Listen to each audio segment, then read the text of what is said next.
शरणो सतगुर ध्याल को, मुख हृदय हरि नाम। नित प्रति संगत सादगी, आजीवन मोक्ष सुख राम। अनंत आत्माओं में विराजमान मेरे परम पिता परमात्मा को मेरा कोटि कोटि नमन। हमारा सतगुरु सुखराम जी महाराज के ग्रंथ में आज पराभक्त का अंग शुरू हो रहा है। सतगुरुदेव आज पराभक्ति का वर्णन कर रहे हैं। सतगुरुदेव कहते हैं पराभक्त, जो नवधा भक्ति से आगे की भक्ति है उसे पराभक्ति कहते हैं। पराभक्ति श्रेष्ठ भक्ति है, केवल भक्ति के समान ही मानी जाती है, लेकिन उसमें बस थोड़ा सा अंतर है कि केवल भक्ति श्वास और प्रश्वास में की जाती है और पराभक्ति श्वास श्वास में की जाती है। अंग लक्षण दोनों के ही समान होते हैं।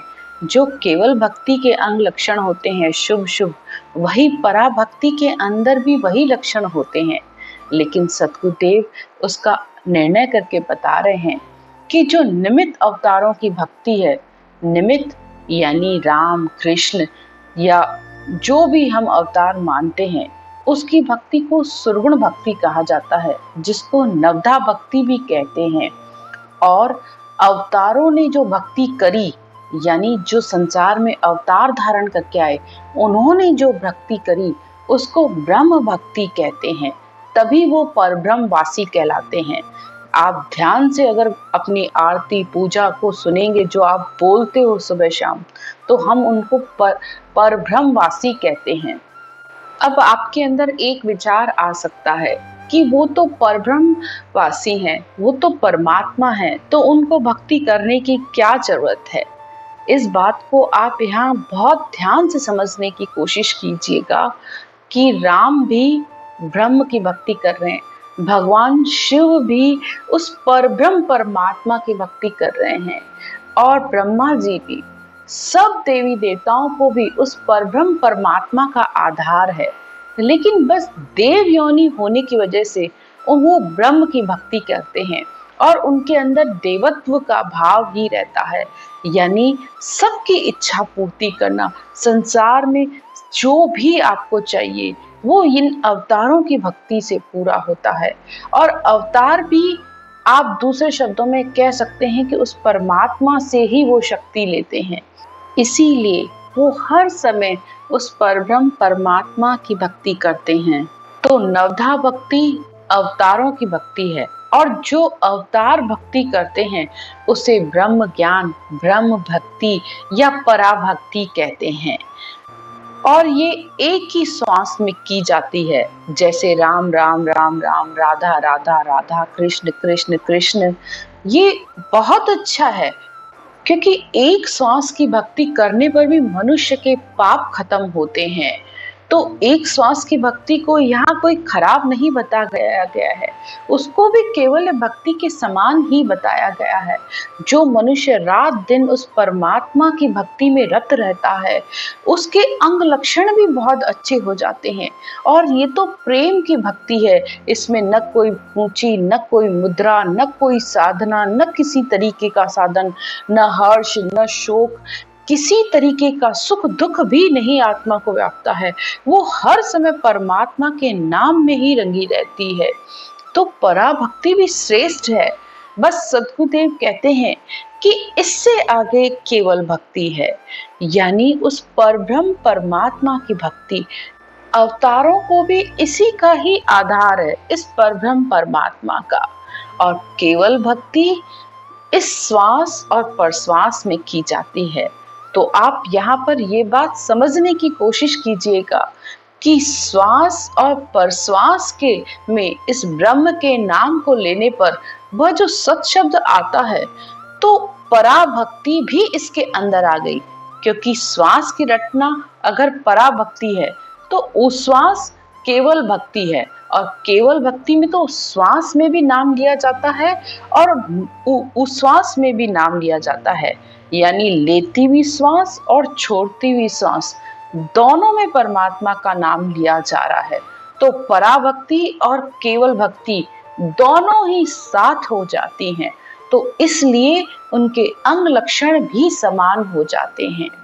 सद्गुरुदेव भक्ति के बारे में बताते हुए कहते हैं, प्रथम वेखरी कर मुख रटना, फिर मध्यमा कंठ टेरे, पुनः पशंती हेर हृदय में, परा गिगन को टेरे।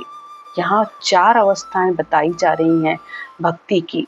प्रथम यानी पहली है बेखरी वाणी से इस मुख से रटना करना, यानी मुंह के द्वारा श्वास श्वास में रटना।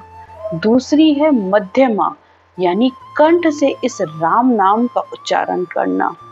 और तीसरी है पशंती यानी हृदय से, मन से, बुद्धि से, शुद्धि से, सुरता से और ज्ञान से इस भक्ति का विचार करना। ये तीसरी अवस्था है। और चौथी है पराभक्ति, यानी पराभक्त जहाँ उदत है ताही ऐसा लक्ष्य होए, भजन भाव नहीं ज्ञान सोच सासो नहीं कोई। जहाँ पराभक्ति उदय होती है, सद्गुरुदेव उसके लक्षण बता रहे हैं कि उस आत्मा के लक्षण कैसे हो जाते हैं। भजन भाव नहीं ज्ञान, भाव यानी इस चित्त में जो भावना है वो भी नहीं रहती, यानी किसी के लिए राग या किसी के लिए द्वेष या कोई भी भाव आ रहा है या कोई भी दुख आ रहा है, न ही किसी प्रकार का कोई ज्ञान। तो सद्गुरुदेव कहते हैं कि उसके अंदर कोई भी भाव बचता ही नहीं है। सोच सांसों नहीं कोई, न किसी तरह की सोच, न कोई फिक्र, न कोई संशय, कुछ भी नहीं रहता है। सुख दुख एक समान, उसके लिए सुख और दुख दोनों एक समान हो जाते हैं। नाई सिसकारी आवे, यानी वो अब किसी बात के लिए नहीं रोता है। सुख है तब भी परमात्मा की इच्छा यानी उसकी रजा में राजी रहता है। 3 लोक की गम आहार पैसे भर पावे, आहार यानी इतना सा आहार करता है सिर्फ पेट भरने की खातिर, यानी जीने के लिए खाता है, खाने के लिए उसका जीवन नहीं होता है। सिर्फ इतना कि इस शरीर को भाड़े के रूप में, यानी ये शरीर अच्छे से चल फिर सके और परमात्मा की भक्ति कर सके, सिर्फ इतना ही खाना। केश नख नहीं सूद रे, जीव स्वाद नहीं कोई, न उसे अब किसी जीव के स्वाद के अंदर से इच्छा रहती है।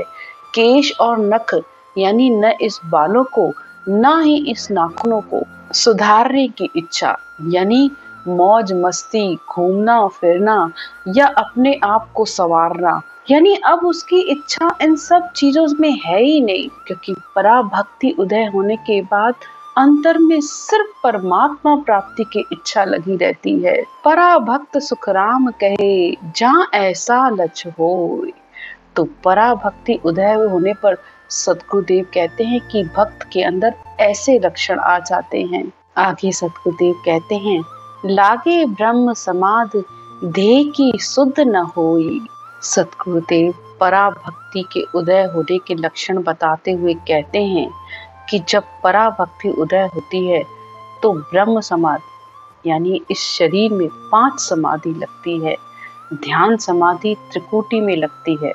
जब वह त्रिकुटी पर आता है तो उसकी ध्यान समाधि लग जाती है।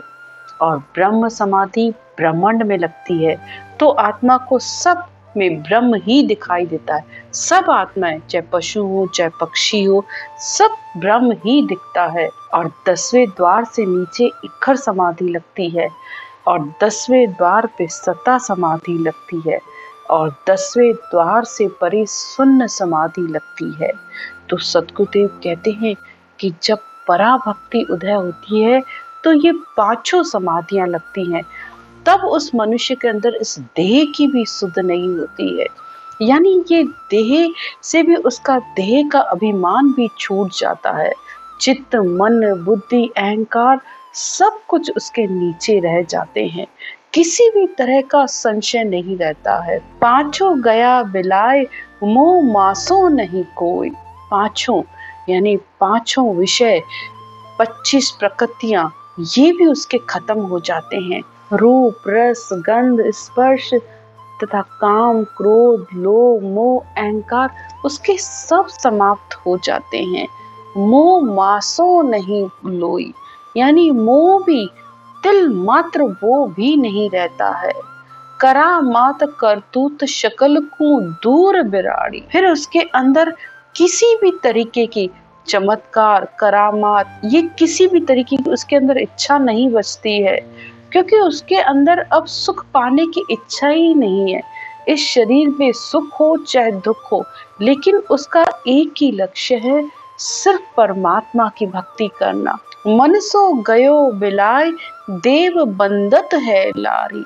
अब मन के कहने पर भी नहीं चलता है। पहले तो मन में जो आया कर लिया, जो खाया कर लिया, जहाँ घूमने का मन किया कर लिया, लेकिन अब वह मन, आत्मा, बुद्धि, चित्त सबको साक्षी भाव से देख सकता है कि मन क्या कर रहा है, आत्मा क्या चाहती है, बुद्धि क्या कह रही है। हर बात का उसे पता चलता है कि किस समय उसकी कौन सी बुद्धि बन रही है, कौन क्या मांग रहा है। इंद्रियां भोग मांग रही हैं, सुख मांग रही हैं, या संसार से कोई इच्छा है। धीरे धीरे उसकी सब विषय वासनाएं समाप्त हो जाती हैं, और जब आत्मा इस अवस्था में पहुंचती है तो देव बंदत है लारी, तब देवता भी उसकी वंदना करते हैं। परा भक्त जहाँ उपजी, दुनिया सके न मान, कोई ज्ञानी सुखराम कहे, लक्ष्य पिछाणे आन। सतगुरुदेव कहते हैं, जब ऐसी पराभक्ति होती है तो संसार के लोग भले उसे नहीं जाने, न समझ पाए, लेकिन जो ज्ञानी हैं वो अच्छे से इस बात को पहचानते हैं कि ये पराभक्ति के लक्षण हैं। मेहर भई सतगुरु की, जादिन सता उदय घट होई, जादिन तिथि लिखी केवल की, तामे कसर न कोई। तो जिस आत्मा के अंदर ये सता, ये पराभक्ति का उदय हो गई और सतगुरु की सता यानी ये नी अक्षर आ गया, तो फिर उसके उस केवल पद में मिलने की तिथि निश्चित है। वो उसमें जब किसी भी तरीके की कोई कसर बाकी नहीं बचेगी, तो वो आत्मा निश्चित रूप से उस सत्य स्वरूप परमात्मा में मिलकर एक हो जाएगी। आज की चर्चा यहीं तक। राम राम।